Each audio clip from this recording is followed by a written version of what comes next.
guys. Yeah, I'm here at the 901 Bar and Grill right here on Figueroa Street, and as you can see behind me, clearly a packed house tonight.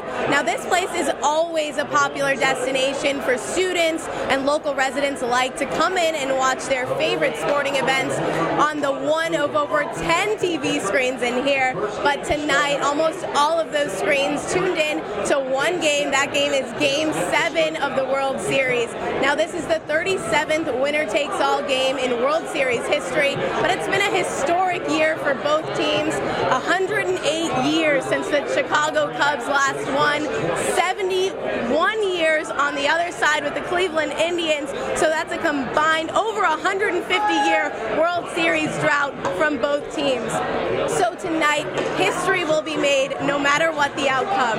And earlier today, we spoke to some fans and asked them for their predictions on the next World Series champs. Rooting for the Indians because I'm actually a big Dodger fan. The Cubs also eliminated my Dodgers. So. I think that the Cubs are going to win just because momentum is on our side, even though we're at the Indians, so they have the home field advantage. But from Fowler's leadoff homer, kind of the momentum shifting towards us.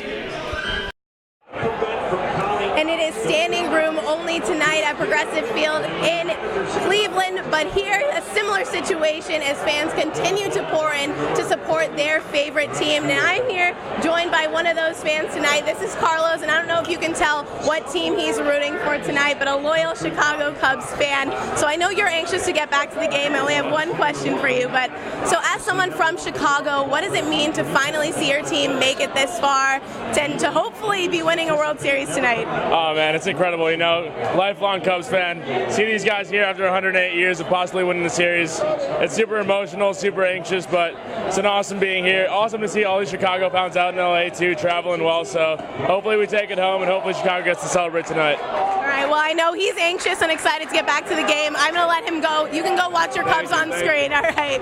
And actually, guys, I just have to tell you, you can feel the excitement in the air. As he said, a ton of Chicago Cubs fans here, a few Cleveland Indians fans, but excitement either way. I'm anxious to go join in on the fun. But John, I don't know if you can feel it over there. Can you feel the excitement back in the studio? You know, Kristen, I can. You're totally right. I feel that excitement all the way here in the media center. Thank you so much. Will the curse of the Billy Goat end tonight, or will the city of Cleveland take home its second sports title in 2016? Well, let's take a look at the score right now. If you take a look, it's tied 1-1 in the top of the fourth after a leadoff home run by Dexter Fowler in the top of the first. But there's not too much going on right now, so we will check back in later. No matter what, a drought will end tonight, and a world champion will be crowned. We'll have more look in depth at the series and another score update later in the broadcast. But for now, back to you, Sonica. Well, don't sleep on the women of Troy as they head to Carson to play UCLA in the crosstown rivalry. And that's right, it is homecoming, and the Trojans are looking to capitalize on the Ducks' struggling season. And the winner of the World Series will be determined tonight. Will the Cubs fans finally end their 108-year curse?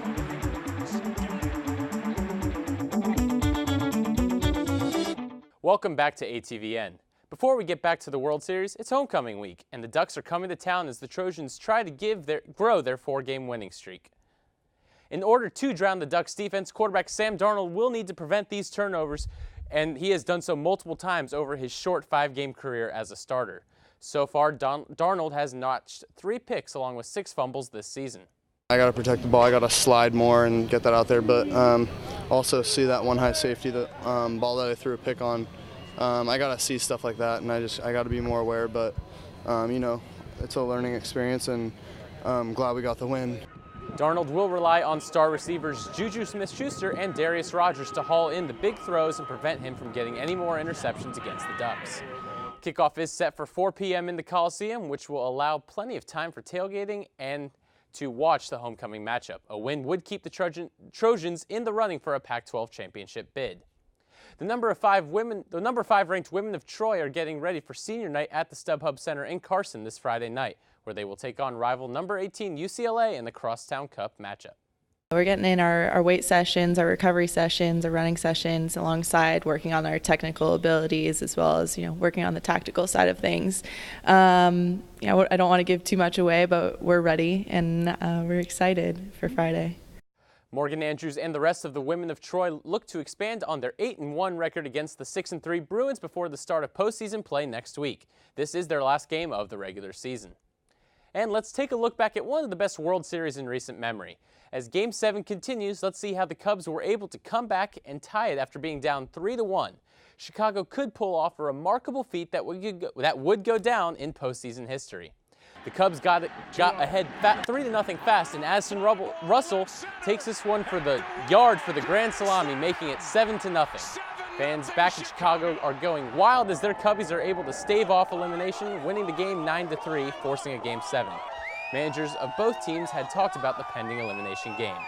Of course, we want to be the group that breaks the string, but you're probably right. It's just correct and apt that we would go 7 games. I think we go about it like we've done every game, and that's try to win the game tonight. And this morning, as I was scrolling through Twitter to look at reactions of the World Series, I found this statement from the Chicago Cubs official Twitter account. Here's this week's Marcus's Moment. The Chicago Cubs official Twitter account posted this picture of an email excusing fans, quote, "To whom it may concern, please excuse blank from class, work, or other responsibility. The Chicago Cubs are playing Game 7, and if you're not familiar with sports narratives, well, it's kind of a big deal. It just keeps going, ending with respectfully yours, Cubs." That's the spirit I like to see from a team's social media account. Now, we got a Game 7 going on here in Cleveland where it is absolutely crazy. The lines to get into Festive Field are like getting into Disneyland on Christmas. And Indian fans were sad to see Dexter Fowler hit this solo shot in the home run on the first at-bat of the game. The game has now moved to the bottom of the 4th, and let's take a look at the score here in Game 7. Pitchers Corey Kluber and Kyle Hendricks have brought their best stuff to the mound tonight. And so far here in the bottom of the 4th, the Cubs are winning 3-1. Dexter Fowler with that home run, Jose Contreras with that RBI, and Kluber has given up 3 runs. And it looks like the Cubs could go on to possibly win this World Series. If they do that, they'll get to pop the champagne later tonight and end the curse of the Billy Goat and the 108-year drought. Now that's it for sports. Going to send it back to you guys, Ryan and Sonica.